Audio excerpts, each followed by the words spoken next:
Have you ever heard a mysterious hum in the dead of night, resonating through the darkness like a secret whispered by the earth itself?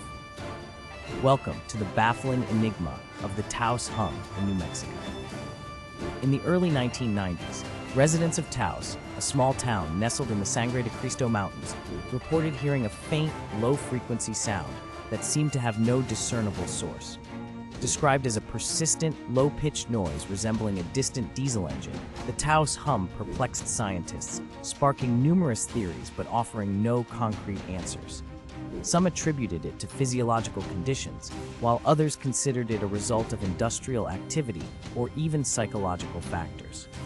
Despite extensive investigations, including studies by renowned experts and even the University of New Mexico, the origin of the Taos Hum remains shrouded in mystery, leaving a haunting legacy that continues to intrigue and puzzle.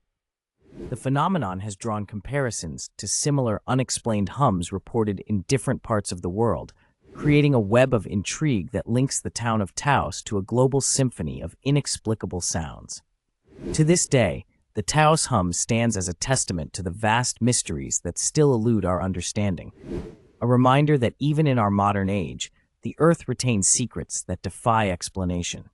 As the enigmatic hum lingers in the memories of those who experienced it, the Taos Hum remains an enduring symbol of the unknown, a whispered enigma that resonates through the annals of history.